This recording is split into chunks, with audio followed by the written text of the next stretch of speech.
Պարոն Միքայելյան, առաջին անգամը չէ, որ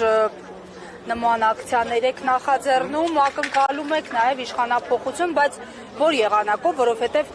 այսօր հաճախ նաև ընդդիմության պատկերացումներն են կասկածի տակ դրվում հանրության կողմից, ինչպես եք տեսնում իշխանափոխության ճանապարհը։ Նո ամեն դեպքում ես իշխանափոխությունը չեմ տեսնում ընտրությունների միջոցով, մնացած բոլոր տեսակի իշխանափոխության եղանակներն ընդունելի են ու անհրաժեշտ են իմ կարծիքով, որտեղ մենք էլ ժամանակ չունենք, մեր ժամանակը արդեն վաղուց սպառվել է, ամեն րոպե գնում է ի վնաս Հայաստանի Հանրապետության։ Ապիկար իշխանությունները ամեն ինչ անում են Հայաստանի Հանրապետությունը վերջնականապես կործանելու համար։ Ես ասում եմ, սա ամենայն պատասխանատվությամբ ու ամենայն վստահությամբ։ Ամեն դեպքում ես վստահեցնում եմ, որ խաղաղություն են ուզում բերել տարածաշրջան, Հայաստան, հավանական համարում եք խաղաղությունը, իսկ եւ դրա այլընտրանքը որն է, եթե հավանական չեք համարում։ Ասեմ այսպես, խաղաղություն Ադրբեջանի տեսանկյունից, այն որ նրանք մտածում են, իրատեսական է, բայց արժանապատիվ հայի տեսակից ելնելով սա խաղաղություն չի։ Ես չեմ կարծում, որ գտնվի մի հայ, որ այս ծնկաչոք վիճակում ինքը համարի, որ այս ամեն ինչը խաղաղություն է։ Խաղաղություն չկա, խաղաղություն չի եղել, խաղաղություն չի էլ լինի, մինչև ասում իմ պատկերացմամբ, ես այսպես եմ գտնում, մինչև Արցախը չվերադառնա Հայաստան։ Ամեն դեպքում ասում են խաղաղության այլընտրանքը պատերազմն է։ Ինչ անել, եթե չգնալ այս երկխոսություններին, այսպես կոչված երկխոսություններին։ Երկխոսությունները կարող են իրանք գնալ, ոչ մեկ չի ասում երկխոսությունները, բայց երկխոսությունը դա բանակցություններ չի։ Երբ որ դու գնում ես բանակցելու, բնականաբար կասենք երկու կողմի առաջարկված խնդիրներ ու հետո դրանից հետո կոմպրոմիսային լուծումներ։ Բայց այստեղ մենք տեսնում ենք, որ Ադրբեջանի կողմից կոմպրոմատները ամեն ինչ չասված արվում է։ Մեկը կա իշխանություններից, սկսած Նիկոլ Փաշինյանից դուրս եկած ամենավերջին падգամավորը, որ ասի Ադրբեջանի ինչ որ մի պահանջ իրանք չեն կատարել։ Նույնիսկ պահանջներ են կատարում իրանք, որը Ադրբեջանը ցանկություն չունի։ Այդ կարգի նվաստացած վիճակի մեջ են իրանք։ Ես ենթադրում եմ ինչի համար է այդ ամեն ինչը։ Այս կյանքում անվճար ոչինչ չի լինում։ Ասեմ այսպես։ Դա իմ անձնական կարծիքն է։ Պարոն Միքայելյան, նաև դուք ձեր հասարակական կազմակերպությամբ բարձրաձայնում եք այնպիսի խնդիրներ, որոնք այսօր հանրությանը մտահոգում են, օրինակ զուգահեռ պրոցեսներ, որոնք քայքայում են երկիրը ներսից, խաղամոլություն, թմրամոլություն, այս առնչությամբ ունեք ինչ-որ արդյունքներ արդեն գրանցված, գիտեմ, որ պարբերաբար թվեր եք հրապարակում։ Այո, արդյունքներ ունենք,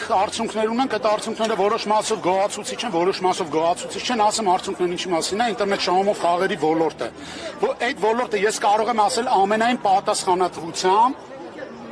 պատասխանատվությամբ ու պատրաստ եմ յուրաքանչյուր չգիտեմ, մարդու կամ պաշտոնյայի ապացուցել այդ ամեն ինչը թվերով ու փաստաթղթերով, որը ստացել են պետական բոլոր հիմնարկներից։ Այստեղ խնդիրը կայանում է նրանում, որ ոլորտում չկա վերահսկողություն։ Ոչ ոք տեղյակ չի, թե 7 տրիլիոն գումարը որտեղից է մտել Հայաստան, ոչ ոք տեղյակ չի, թե 6.99 տրիլիոն դրամը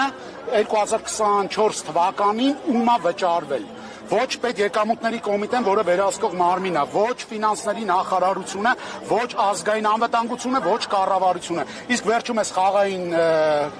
գործունեության կարգավորման մասին օրենքն էլ կառավարության թերացման պատճառով ընդհանրապես ասենք չի գործելու մոտակա ոչ այս տարին, ոչ մյուս տարին, ուղղակի հերթական անգամ ժողովրդի աչքը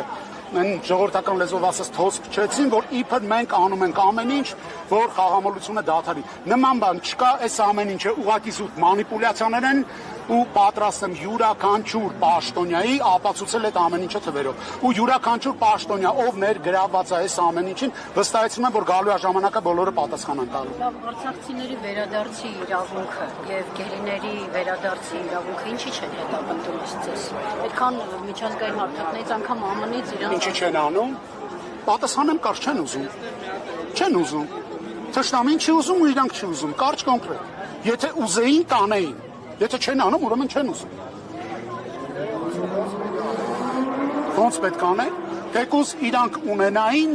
որոշակի միջազգային հարթակներում, որոշակի ձևով ասենք հայտարարային այդ ամեն ինչի մասին։ Ոչ մի բան չի արվում։ Ներողություն, դուք լրատվամիջոցից եք, կառանձնանանք կզրուցենք։ Պարոն Միքայելյան, Ալեն Սիմոնյանը այսօր կներեք էլի մի վարքան։ Պարոն Միքայելյան, Ալեն Սիմոնյանն ասել է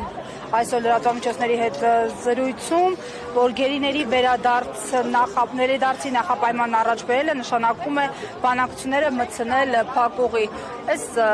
միտքը որքանով է օբյեկտիվ։ Ես չգիտեմ ինչ բանակցությունների մասին է խոսքը, այդ մարդիկ իմ կարծիքով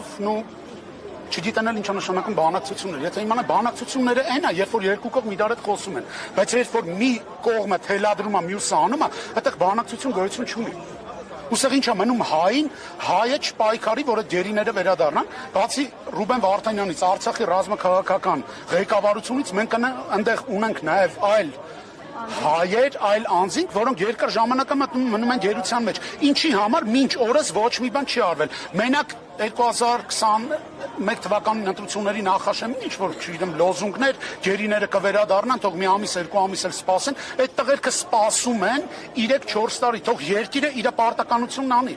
Յուրաքանչյուր Հայաստանի Հանրապետության քաղաքացու պատասխանատուն Հայաստանի Հանրապետությունն է։ Երբ որ ինքը այդ պատասխանատվությունը չի կրում, թող միջազգայինորեն հայտնի, որ ես ի վիճակի չեմ այդ պատասխանատվությունը կրելու, ժողովուրդն իմանա ինչ է անում։ Ամերիկայից Մայքլ Ուոլսը հայտարարել է, որ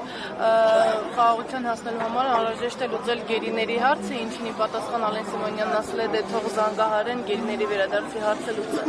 Ինչպես եք մեկնաբանում ազգային ժողովի նախագահի այս հայտարարությունը։ Բերեք ես իրանց չմեկնաբանեմ, որովհետև իրանց ու Ադրբեջանի կարծիքները լրիվ համընկնում են։